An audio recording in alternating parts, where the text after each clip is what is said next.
Subscribe करें हमारे YouTube channel साधना gold को और पाएं वीडियोस सबसे पहले। बेल आइकन दबाना ना भूलें। तो अर्जुन के जैसा सुमिरन हो जाए कथा के अभ्यास के द्वारा, तो इससे बड़ी सफलता मानव जीवन को पाने के बाद कोई दूसरी मिल नहीं सकती, और मिल भी जाए तो उसकी आवश्यकता नहीं। गुरु द्रोणाचार्य अपने सभी शिष्यों को पढ़ा रहे थे, क्रोधम मा कुरु, क्रोध मत करो। 2-3 बार में दुर्योधन को ये बात याद हो गई, 10-5 बार में दुशासन को याद हो गई, 20-30 बार में अर्जुन को याद हो गई। सैकड़ों बार पढ़ाते गए युधिष्ठिर को याद नहीं हुई। सबसे पूछ लिया, युधिष्ठिर की बारी आई, नहीं बोल पाए कुछ। 500 बार पढ़ा दिया। अरे 2 ही शब्द तो है, क्रोधम मा कुरु। तुम्हें याद क्यों नहीं हो रहा युधिष्ठिर? 3-4-6 घंटे बीत गए। आज की पढ़ाई यहीं रोकी जाती है, कल यहीं से प्रारंभ करेंगे। दूसरे दिन सब बैठे, युधिष्ठिर से पूछा, क्या हुआ, याद हुआ? नहीं गुरुजी, अभी याद नहीं हुआ। फिर याद करो शाम तक।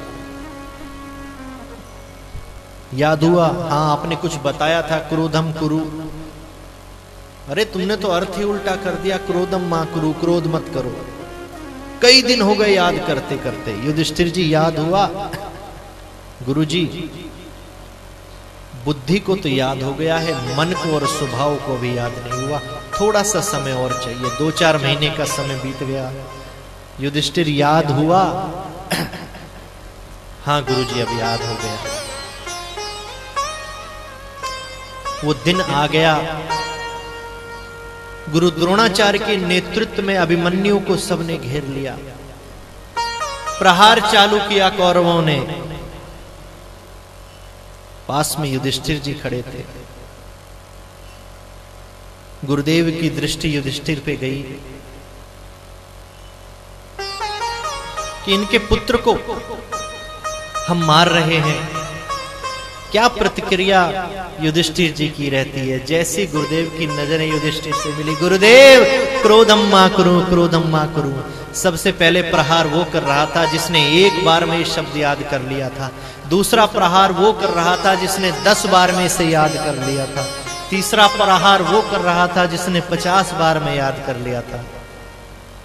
हे गुरुदेव, अगर मैं भी 10-5 बार में इस शब्द को याद कर लेता तो आज मैं भूल जाता कि आप मेरे गुरु हैं और मैं कोई ना कोई प्रहार आपके ऊपर कर देता। पर मैंने समय मांगा, इसको याद किया, अपने मन को याद कराया और अपने स्वभाव से इसका परिचय कराया। आज यही स्वभाव काम आ रहा है कि अभिमन्यु पर प्रहार हो रहा है और मुझे आपका वो शब्द याद आ रहा है, क्रोधम मा कुरु। तो किसी चीज को याद कर लेना। बहुत से ऐसे सज्जन हमें मिलते हैं, महाराज जी जो भी आपने भागवत के श्लोक बोले, प्रसंग बोले, पूरी मुझे कंठस्थ है। मैंने कहा बहुत अच्छी बात है, आपको याद है। मैंने कहा हमने तो भागवत जी को अभी तक खोलकर भी नहीं देखा है, और इतनी बार हम पढ़ डाले, इतनी बार रामायण कर दिए।